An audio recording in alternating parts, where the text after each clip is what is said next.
Tes 1, 2, 3, oke. Assalamualaikum warahmatullahi wabarakatuh. Selamat malam, teman-teman. Suaranya udah terdengar?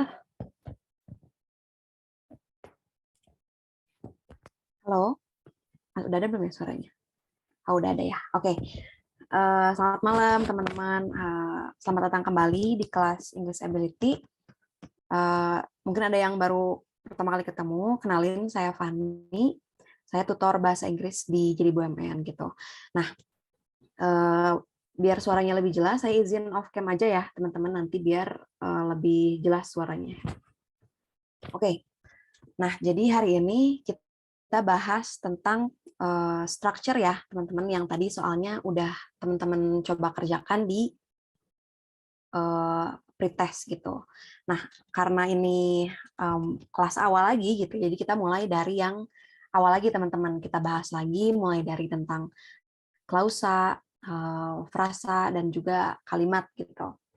Kita mulai lagi dari awal gitu, mungkin sambil nanti kita ada latihan soal juga gitu. Oke, kita langsung mulai aja ya teman-teman dengan kelas hari ini. Oke, nah tadi aku bilang kita ulangi lagi, kita coba review kembali penjelasan tentang clause dan sentence gitu. Nah, clause dan sentence ini penting ya teman-teman untuk teman-teman pahami sebelum nanti mengerjakan soal tes bahasa Inggris gitu, karena basicnya gitu ya, untuk menjawab soal-soal jenis structure dan grammar itu teman-teman harus tahu dulu apa yang dimaksud dengan, terutama ya, apa yang dimaksud dengan klausa dan apa yang dimaksud dengan kalimat gitu. Nah, tapi sekarang di sini aku tambahin frasa atau phrase gitu ya. Nah, frasa ini apa? Nah, frasa ini adalah kumpulan kata gitu. Nah, kalau misalkan mudahnya frasa ini adalah word alias kata itu sendiri. Contohnya kayak gini, an expensive computer gitu kan. An-nya kan sebuah komputer yang mahal. An-nya kan di sini determiner ya, teman-teman nunjukin jumlah gitu.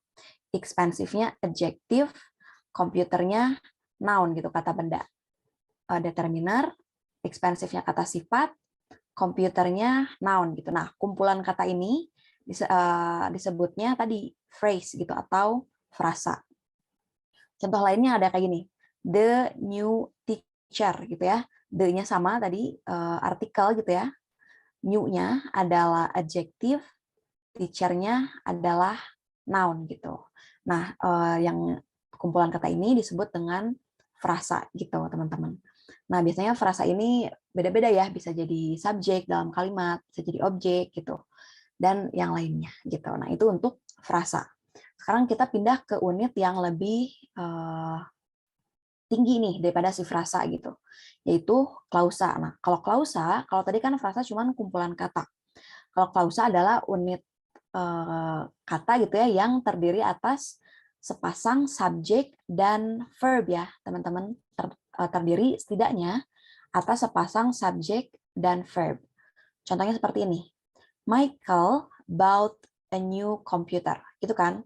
Minimal terdiri atas subjek dan verb. Kita tahu di sini subjeknya atau pelakunya adalah Michael. Nah, Michael ini sebagai subjek atau yang melakukan aksi gitu. Bought gitu, membeli. Nah, bought di sini sebagai verbnya, teman-teman. Aksi atau hal yang dilakukan gitu ya, keadaannya. Michael bought a new computer. Michael membeli komputer baru. Nah, a new computer di sini sebagai objek ya, teman-teman. Nah, jadi kalimat ini adalah jadi ini nih si Michael bought a new computer ini adalah klausa gitu. Gitu ya. Pokoknya diingetin lagi, klausa itu setidaknya terdiri atas subjek dan verb. Lanjut, kita pindah ke unit yang lebih tinggi lagi nih dari klausa, yaitu kalimat atau sentence. Nah, kalau kalimat ini biasanya terdiri atas satu klausa. Nah, terdiri atas satu klausa. Jadi sebenarnya si Michael bought a new computer ini bisa aja disebut sebagai kalimat gitu. Tapi nanti kita jelasin lagi kalimatnya ada 3 macam gitu ya. Nanti di selanjutnya ada yang simple, ada yang compound, dan ada yang kompleks gitu. Nah, kalimat ini bisa terdiri atas satu klausa. Nah, yang terdiri atas satu klausa ini, yang ini contohnya, Michael bought a new computer. Dia juga bisa nih disebut sebagai kalimat gitu. Terdiri atas satu klausa atau lebih dari satu klausa yang dihubungkan kata hubung gitu. Nah, kalimat ini biasanya satu klausa atau lebih dari satu klausa, tapi kalau lebih dari satu klausa pasti dihubungkan oleh kata hubung atau conjunction. Gitu ya. Nih contohnya kayak gini. Michael bought a new computer. Nah, ini klausa satu kan, but he still has the old one. Nah, he still had the old one-nya itu juga klausa. Di sini kan berarti ada lebih dari satu klausa digabungkan oleh kata hubung conjunction yaitu but gitu. Nah, si Michael bought a new computer. Michael-nya subjek, bought-nya verb, a new computer-nya objek gitu kan. He-nya subjek, still has-nya verb, the old one-nya tadi juga objek gitu. Ini buat tadi kalimat. Jadi yang membedakan adalah biasanya kalimat ini dihubungkan oleh tadi konjungsi gitu. Contoh keduanya, although he still has his old one gitu kan. Although he still has his old one, Michael now has a new computer. Sama ini juga. Ini kata konjungsinya ya, walaupun gitu kan, he still has his old one, dia memiliki yang lama gitu ya. Michael now has a new computer. Michael sekarang memiliki komputer baru, sama.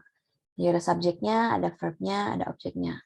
Ada subjeknya, ada verbnya, ada objeknya gitu. Pokoknya yang membedakan adalah si kalimat ini biasanya terdiri atas lebih dari satu klausa dan dihubungkan oleh konjungsi gitu. Gitu ya, teman-teman, untuk penjelasan kembali tentang klausa dan sentence. Sekarang kita lanjut nih. Nah, yang aku bilang tadi, klausa dan kalimat itu gitu ya, clause dan sentence itu ada macam-macamnya lagi gitu. Nah, kalau klausa ada dua macam, teman-teman. Ada yang independen dan ada yang dependent gitu. Nah, kalau independen ini kita sebut aja sebagai si klausa utama gitu ya. Kalau di si dependent ini klausa pembantu. Nah, ini tuh biasanya ada di kalimat kompleks ya, teman-teman. Si independen dan dependent ini ada biasanya ada di kalimat kompleks gitu. Nah, kita bahas dulu nih, independent and dependent clause. Kalau yang independent itu, klausanya itu yang kayak apa? Klausanya itu yang masuk akal saat muncul sendiri gitu. Dan dia tuh mengungkapkan makna yang utuh. Walaupun dia muncul sendiri, dia tuh maknanya utuh gitu ya. Nah, klausa ini tadi yang aku bilang minimal subjek tambah verb. Contohnya kayak gini yang tadi. Michael bought a new computer. Ini tuh satu independent clause. Nah, si Michael bought a new computer ini kan terdiri atas subjek dan verb. Benar kan? Dia ini masuk akal saat muncul sendiri. Benar. Maksudnya secara makna yang masuk akal gitu. Michael membeli komputer baru. Masuk akal segitu juga. Terus mengungkapkan makna yang utuh. Nah, itu yang dimaksud dengan tadi independent clause ya, teman-teman. Nah, sekarang kita pindah ke jenis klausa yang kedua, yaitu yang dependent atau klausa pembantu. Nah, kalau klausa pembantu ini sifatnya dia tuh biasanya terikat gitu ya dengan si independent clause. Jadi, dia tuh tidak masuk akal jika muncul sendiri dan masuk akal jika muncul dengan independent clause. Nah, jadi dia tuh pasti munculnya bareng dengan independent clause. Jadi ketika si dependent clause muncul sendiri, dia tuh nggak bisa karena tidak masuk akal. Contohnya kayak gini ya, teman-teman. Michael bought a new computer. Nah, si Michael bought a new computer ini kan independent ya, independent. Nah, but he still has the old one-nya adalah dependent, teman-teman. Yaitu tadi klausa pembantunya gitu. Nah, sorry, terbalik ya. Ya ini maksud aku yang bawah. Nah, although he still has his old one. Nah, yang ininya ya. Maaf nih teman-teman tadi kurang. Nah, although he still his old one. Ini dependent. Gitu. Nah, kenapa dependent? Karena dia nih walaupun dia memiliki laptop yang lama gitu. Nah, karena dia pakai auto di sini. Pakai auto. Nah, di sini biasanya diawali dengan subordinating conjunction atau relative pronoun gitu. Nah, ini nanti dijelasin lebih jauh ya, teman-teman. Subordinating conjunction ini selain yang fanboys gitu. Nah, itu tadi perbedaan independent clause sama dependent clause. Sekarang kita bahas yang sentence nih. Sentence ini ada 3 ya, teman-teman. Ada yang simple, ada yang kompleks, sama ada yang compound, sama ada yang kompleks. Kalau yang simple tadi terdiri atas satu klausa independent. Yang ini contohnya. Michael bought a new computer gitu. Ini klausa independent, klausa utama yang bisa berdiri sendiri, muncul sendiri gitu. Kalau yang compound terdiri atas dua klausa independen dan dihubungkan oleh conjunction. Conjunction yang mana? Yang fanboys. Makanya contohnya yang ini. Michael bought a new computer. But, nah but di sini kan conjunction ya. Conjunction ya teman-teman, kata hubung. But di sini kata hubung. Conjunction. He still had the old one. Nah ini juga sama. Dia nih independen gitu. Nah, independen karena dia dihubungkannya oleh konjungsi yang si fanboys ini. For, and, nor, but, or, yet, so. Gitu. Jadi dia sama-sama independen. Dia masuk kalimat compound. Sedangkan kalau kalimat kompleks biasanya terdiri atas klausa independen dan klausa dependent. Dan dihubungkan oleh conjunction. Conjunction seperti apa? Yang tadi. Conjunction yang subordinating conjunction atau relative pronoun. Nah, contoh kayak gini, although. Nah, although ini kan conjunction ya, teman-teman. Si although ini conjunction. Walaupun he still has his old one gitu ya, walaupun dia memiliki laptopnya yang lama, Michael now has a new computer. Nah, ini yang independennya gitu. Gitu ya, kurang lebih perbedaan klausa dan kalimat yang 3 jenis ini gitu. Nah, ini tuh akan membantu ketika teman-teman mencoba jawab soal structure gitu, dan ketika teman-teman tahu dia nih kalimat independen kah, kalimat dependent kah, atau kompleks gitu ya, nanti teman-teman bisa mengira-ngira nih dia harus butuh verb yang seperti apa atau subjek yang seperti apa gitu. Nah, nanti kita coba latihan soal ya, teman-teman. Nah, ini aku mau jelasin lebih jauh lagi nih tentang si complex sentence yang tadi terdiri atas independent clause sama dependent clause gitu. Nah, dependent clause ini tadi klausa yang membantu itu bisa muncul di tengah, di awal, atau di akhir kalimat. Contohnya yang tadi teman-teman. Nih, yang aku bold ya, si although he still has his old one. Nah, cirinya dia tuh kalimat dependent karena dia tuh pakai conjunction although ini ya. Pakai conjunction yang although ini gitu, walaupun. Nah, dia nih munculnya bisa di belakang kayak gini. Jadi kalimat independent dulu, lalu kalimat dependentnya. Nah, bisa juga muncul di depan. Kalimat dependent dulu di depan, diikuti kalimat independentnya. Atau mungkin juga di tengah, kayak gini. Michael, although he still has his old one, now has a new computer. Gitu. Makanya teman-teman hati-hati aja, jangan sampai kekecoh gitu. Walaupun tempatnya di mana aja gitu ya. Semoga bisa menentukan nih, oh kalimat ini tuh dependent, kalimat ini independennya gitu. Itu ya teman-teman buat si tempat munculnya si dependent clause ini gitu. Nah, sekarang yang selanjutnya nih masih tentang dependent clause. Dependent clause ini biasanya diawali subordinating conjunction. Nah, yang aku bilang tadi, relative pronoun atau kata lain yang menyebabkan klausa tersebut menjadi dependent. Contoh beberapanya ini ya, kayak when, while, after, whenever, whatever, though, kayak gitu ya. Pokoknya selain yang fanboys itu, biasanya menunjukkan bahwa kalimat itu adalah kalimat dependent. Contohnya kayak gini teman-teman. Nah, sekali lagi dependent ini yang di bold ya. I want to spend my holiday in Bali. Nah, itu berarti kalimat independennya. Aku ingin menghabiskan liburanku di Bali. Subjeknya I berarti kan subjek, want to-nya verbnya gitu. Spend my holiday in Bali. Nah, ini udah ada conjunction-nya nih. Si because, conjunction. Maka ini tuh terdiri atas dua klausa ya, teman-teman. Klausa satu yang ini klausa dua gitu. Ini batasnya si because ini berarti. Because Bali is so beautiful. Nah, berarti karena ada because-nya di depannya, si Bali is so beautiful ini adalah kalimat dependent.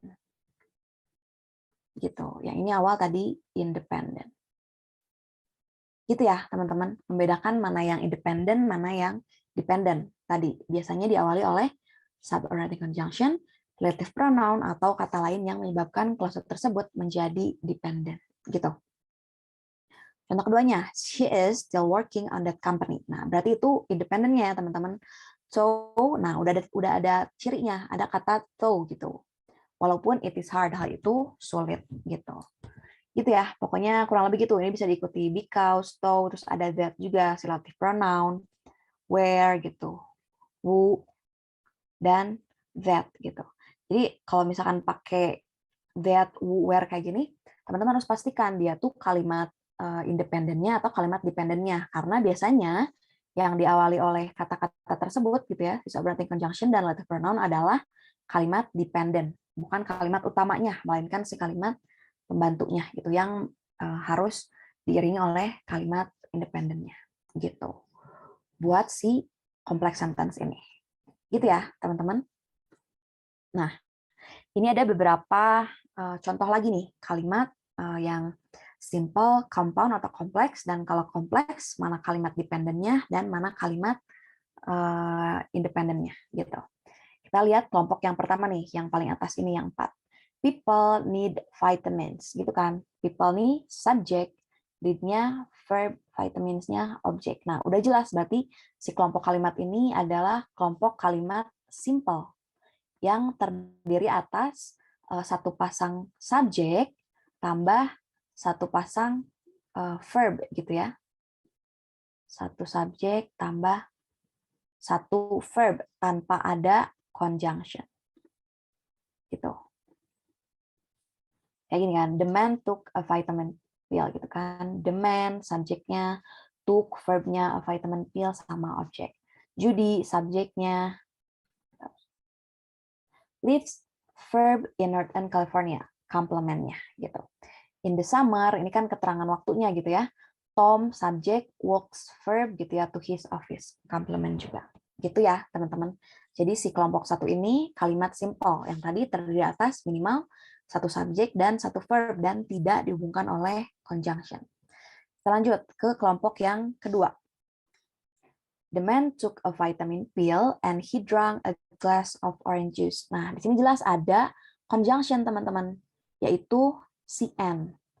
Terus yang kedua juga dia ada conjunction-nya. Judy lives in Northern California now, but she was raised in Ohio. Gitu. Nah, kelompok kalimat ini ada konjungsinya ya, teman-teman. Berarti bukan simple. Mereka ini terdiri atas dua klausa.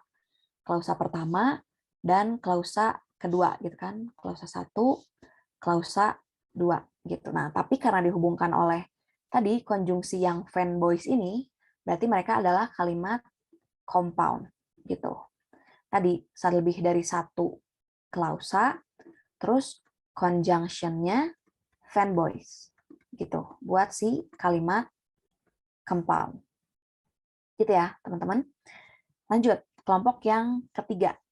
The man took a vitamin pill because he had a cold. Nah, ada kata conjunction atau kata hubung because gitu ya, karena. Nah, udah jelas berarti si kalimat ini adalah kalimat kompleks ya, teman-teman, karena dihubungkan oleh conjunction selain si fanboys. Kita lihat ada dua klausa juga. The man took a vitamin pill. Kalimat satu. The man subject took verb a vitamin pill object gitu kan.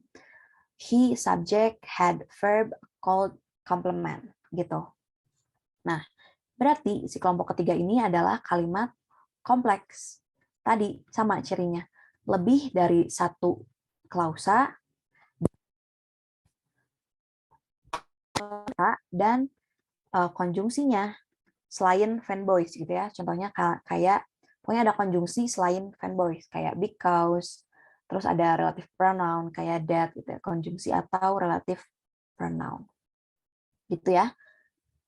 I subject didn't realize, verb that Nancy gitu kan, subject verb gitu, complement gitu. Ini klausa 1, klausa 2 gitu. Jelas ya, yang ada setelah because, setelah that gitu ya. Berarti yang ini tuh yang dependent-nya. Kalimat yang pembantunya. Dependent. Gitu. Ini juga yang dependent-nya. Nah, ini yang dependent-nya tuh muncul di tengah, teman-teman. Tom walks to his office. Tom subject, walks verb gitu ya, ini complement. Ini berarti kalimat satunya yang independennya, which is. Nah, which ini kan relative pronoun ya, teman-teman. Relative pronoun, dia munculnya tengah. Is located gitu kan, verb. Nah, ini adalah yang dependentnya, teman-teman. Dependent. Gitu, si klausa keduanya. Gitu ya, teman-teman, buat perbedaan kalimat yang simple, compound, dan kompleks. Juga membedakan mana yang independennya dan mana yang dependentnya. Gitu. Oke, kita lanjut. Nah, tadi kan kita udah tahu nih, ngebedain kalimat itu termasuk kalimat yang simpelkah atau komplekskah dan lain-lain gitu. Nah, setelah kita tahu, biasanya masalah yang paling sering muncul gitu ya di soal structure adalah masalah ini, teman-teman. Hilangnya subjek, objek, verb atau complement gitu dalam sebuah kalimat gitu. Nah, dan akan sangat membantu gitu buat teman-teman ketika teman-teman tahu suatu kalimat itu jenis kalimat apa.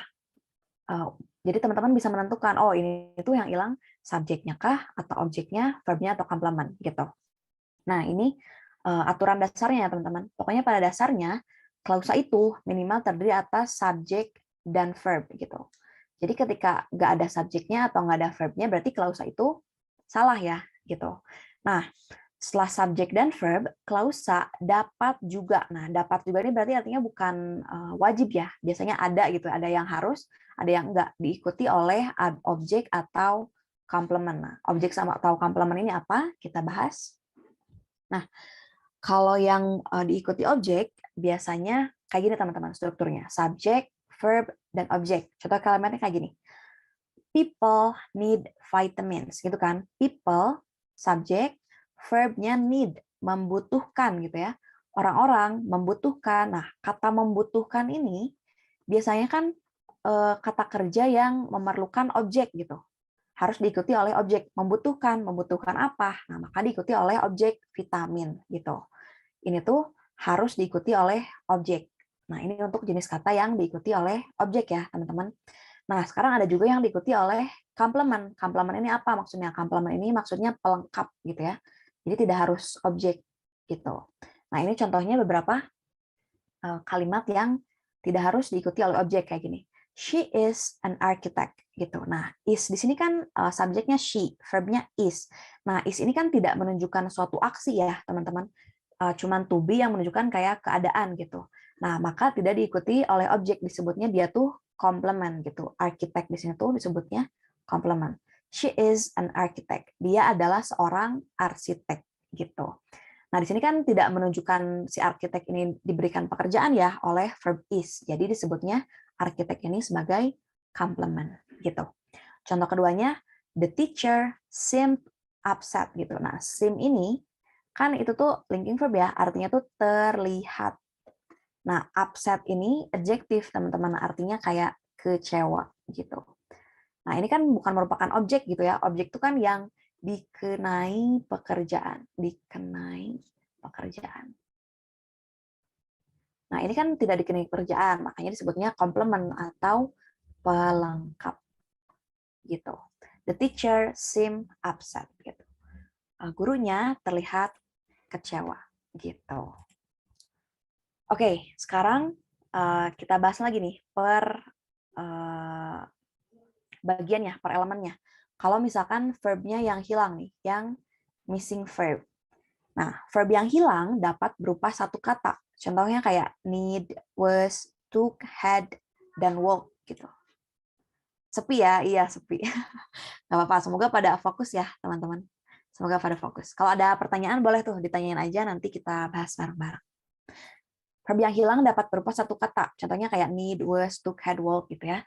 Bisa juga verb phrase, artinya verbnya ada dua kata kayak will, need, has been, should take gitu-gitu.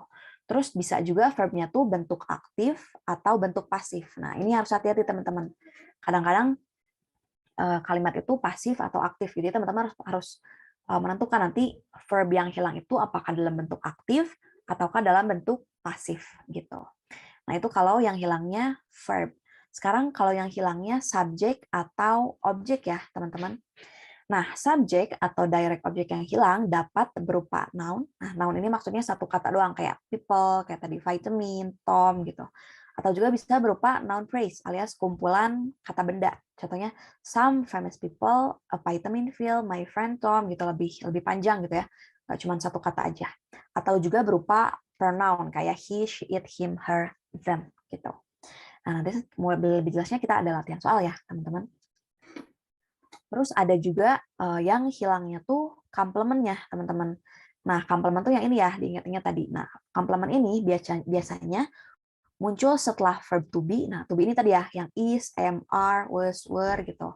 Atau verb non aksi. Nah, verb non aksi ini contohnya kayak gini, yang seem, looks gitu-gitu. Nah, ini nanti bisa teman-teman cari nih lebih banyak tentang verb non aksi ini seperti apa. Nah, biasanya verb non aksi ini diikutinya kayak gini, sama adjektif atau sama noun gitu.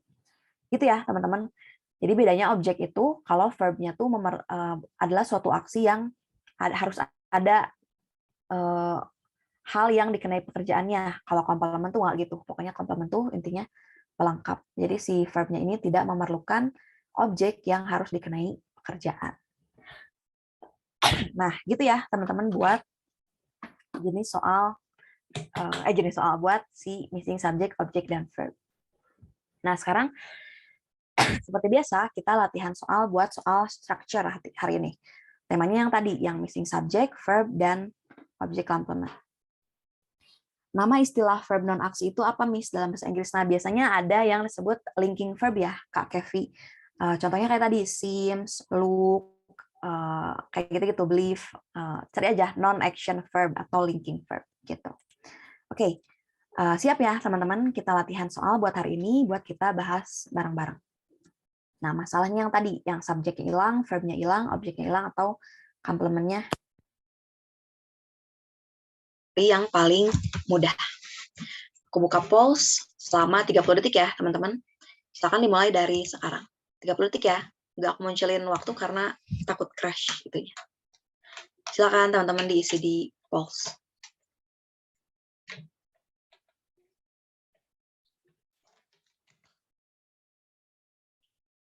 15 detik lagi.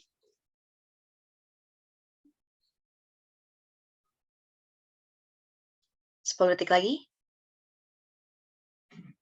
5, 4, 3, 2, 1. Oke, aku end poll teman-teman. Yang jawabannya B. Kita lihat. The art of storytelling, bla bla bla, almost as old as humanity. Gitu kan? Nah, kita seperti biasa, kalau nemu soal structure gini, kita identifikasi dulu nih, dia tuh udah adakah subjeknya, udah adakah verbnya. Kita lihat, the art of storytelling. Seni storytelling katanya. Berarti ini kurang lebih adalah subjeknya ya, teman-teman. Subjeknya, karena dia tuh noun atau kata benda. The arts of storytelling, titik-titik, almost as old as humanity. Nah, berarti dia belum ada verbnya. Di antara ini nggak ada nih verbnya.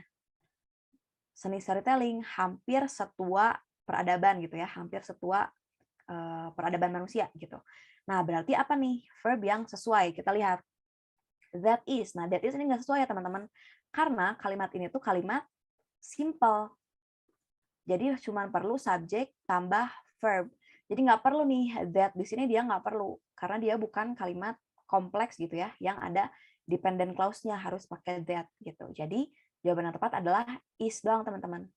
Karena is ini pure cuman verb gitu. Nah, kalau it is kenapa enggak? Karena it di sini adalah subjek. Jadi kalau pakai it lagi dia jadi double subject gitu. Nah, kalau being di sini dia bukan verb ya. Jadi salah. Jadi jawabannya yang B gitu.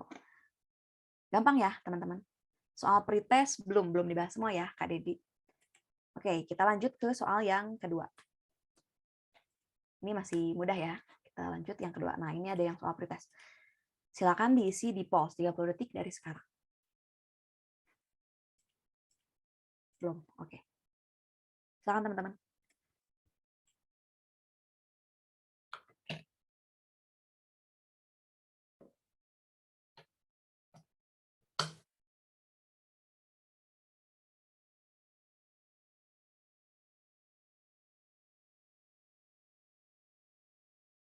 Sepuluh detik lagi.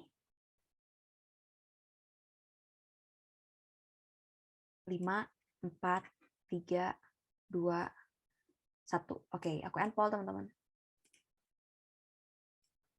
Ya, kita lihat ya kalimatnya kita baca. Bla bla bla, a few of the sound produced by insects can be heard by humans. Beberapa suara yang diproduksi gitu ya, yang dibuat oleh serangga can be heard, dapat didengar oleh manusia. Nah, berarti ini verbnya udah ada ya teman-teman. Can be heard gitu kan. Ini si verbnya, dapat didengar oleh manusia. Nah, apakah subjeknya udah ada? Sebenarnya udah ada nih teman-teman. A few of the sound produced by insects gitu kan. Beberapa suara yang diproduksi oleh insect gitu ya, oleh serangga. Berarti dia nih subjeknya udah ada, verbnya udah ada. Yang hilang berarti mungkin bagian dari subjeknya kah atau bagian dari yang lain. Nah, karena di depan berarti dia bagian dari subjeknya gitu. Jadi jawabannya adalah yang A ya, teman-teman. Hanya gitu ya. Artinya hanya gitu. Hanya beberapa suara yang diproduksi oleh serangga bisa didengar oleh manusia gitu. Nah, kenapa enggak yang B? Karena there are ini dia tuh jadi subjek dan verb gitu ya. There are gitu. There di sini menunjukkan subjek dan verb gitu. Jadi bukan ini jawabnya karena bakal double. Ini kan enggak ada apa ya teman-teman? Enggak ada apa tuh namanya tadi? Conjunction. Jadi dia ini sebenarnya kalimat simple. Walaupun panjang dia kalimat simple, cuman butuh satu subjek dan satu verb gitu. Nah, jadi yang jawab C juga kurang tepat ya. Karena that di sini kan biasanya dipakai buat kalimat dependent, kalimat yang nempel sama kalimat independent. Sedangkan kalimat ini kalimat simple. Jadi nggak usah pakai that gitu. Jadi jawabannya yang ini ya, teman-teman. Kalau with juga kurang tepat gitu. Miss, produce itu kenapa diartikan pasif ya? Nah, produce di sini ya, teman-teman. A view of the sun produce. Nah, produce di sini sebagai apa ya? Kayak adjektif sebenarnya teman-teman yang ngejelasin sound di sini. Suara yang dihasilkan gitu kan artinya. Dia nih nggak jadi verb di sini teman-teman. Karena kalau verb pakai verb 3 gini harusnya dia pakai to be kan di depannya. Jadi di sini produce di sini berfungsinya sebagai adjektif yang menjelaskan si sound ini. Suara yang dihasilkan gitu by insect can be heard, dapat didengar. Can gitu kan modal tambah be tambah verb 3. Nah, ini tuh pasif gitu, dapat didengar. Gitu ya, teman-teman. Nah, dapat didengar artinya. Jadi itu tuh pasif. Heard itu ya verb 3 dari hear gitu. Gitu ya, teman-teman. Jadi kalimat ini kalimat simpel. Jadi hati-hati nih kalau ketemu kayak gini. Mirip kan, dia tuh sebenarnya mirip kayak verb. Jadi mungkin kita mengira di kalimat ini tuh kalimat compound atau kalimat kompleks gitu. Tapi ketika dia tidak ada conjunction, teman-teman sebaiknya nggak usah curiga. Harus yakin gitu bahwa kalimat itu kalimat simple. Gitu ya, teman-teman. Bukannya modal be tambah noun ya. Nah, ini ya, can be heard. Can be heard di sini kan sebagai verbnya ya, Kak Dita gitu. Can itu modal, be heard-nya ini adalah jadi pasif. Harusnya kan kalau aktif kan gini ya, can hear gitu kan. Kalau aktif bisa mendengar. Nah, kalau pasif jadi can be heard gitu. Karena ininya apa itu namanya? Si pola kalimatnya pasif. Modal tambah be tambah verb 3 gitu. Gitu ya, teman-teman, buat si soal ini. Jadi hati-hati, teman-teman harus bisa lihat dulu dia kalimat simple, kalimat compound atau kalimat kompleks. Mau nanya Kak, saya baca di buku Longman bahwa modal can harus diikuti oleh verb 1. Iya, itu karena kan benar ya, ini benar-benar. Can itu kan harus diikuti verb 1. Nah, Kak Dedi, be ini verb berapa nih? Be ini verb 1 ya, gitu. Jadi can ini tetap aturannya nggak berubah. Jadi diikuti verb 1. Tapi karena dia pasif, jadi setelah verb 1 ini ya ada verb 3-nya gitu. Benar kalau aktif mah can kan kayak gini, can tambah here tuh verb 1. Nah, tapi karena pasif jadi gini rumusnya, can tambah be, nah be ini kan verb 1 tambah verb 3 yaitu heard gitu.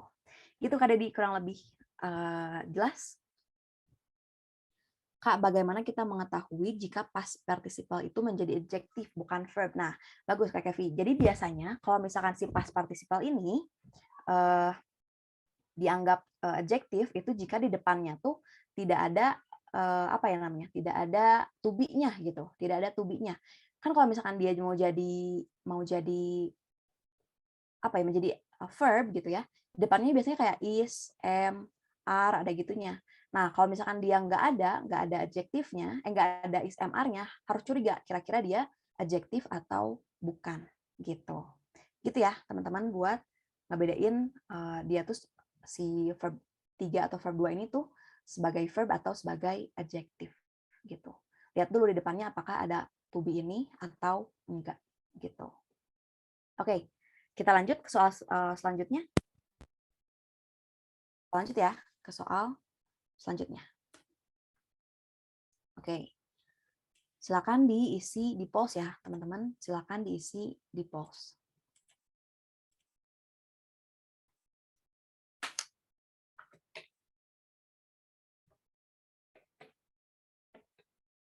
Betul, Kak Dedi. Reduce clause susah bedain adjektif atau verb. Nanti kita coba bahas ya si reduce clause-nya seperti apa. Di pertemuan-pertemuan selanjutnya kita bahas.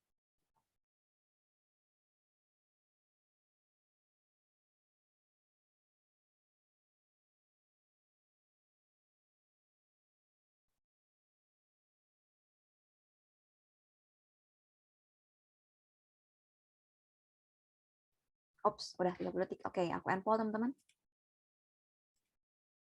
Oke, kita bahas.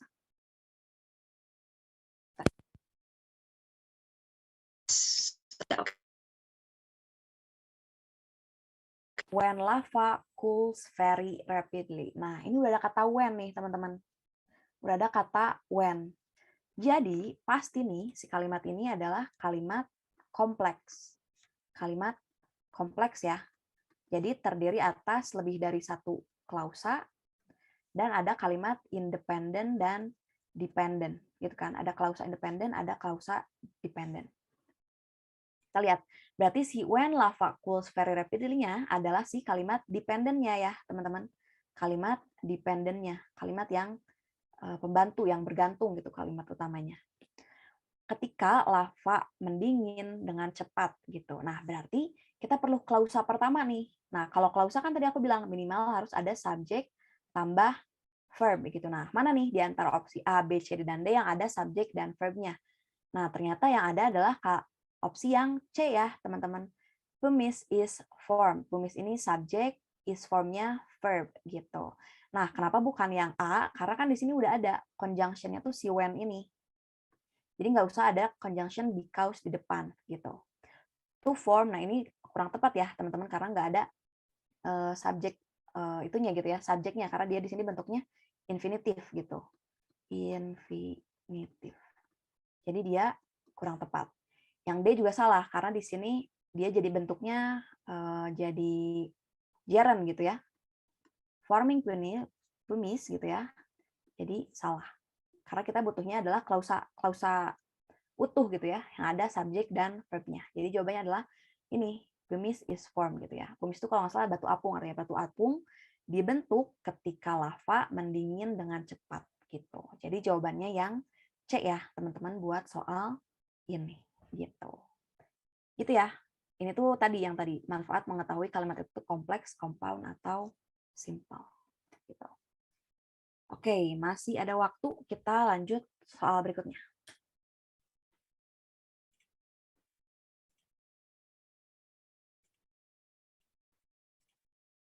Ya, silakan teman-teman dikerjakan 30 detik.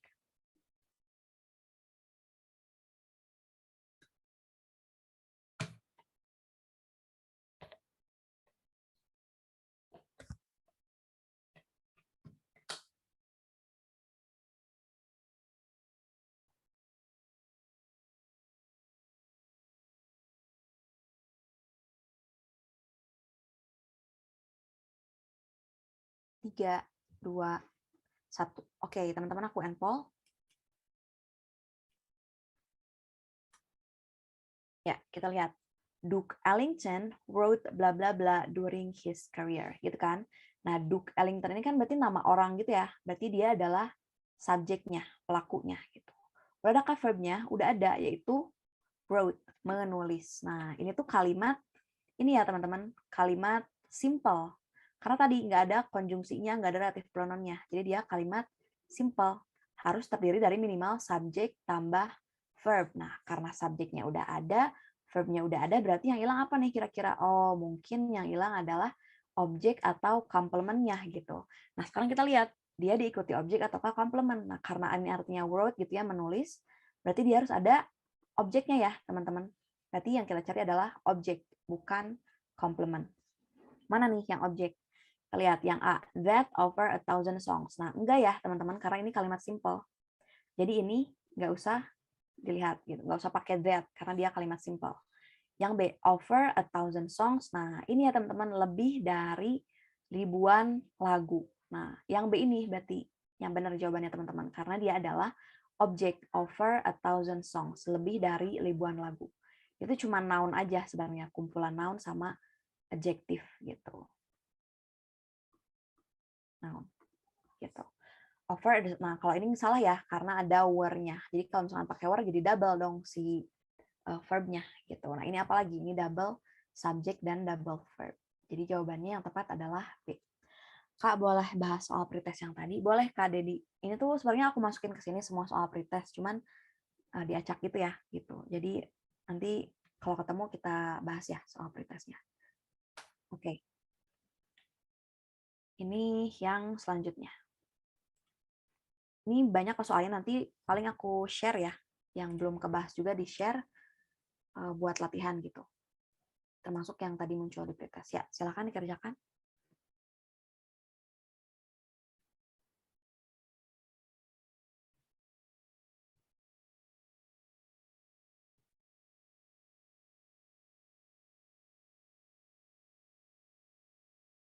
Sepuluh detik lagi.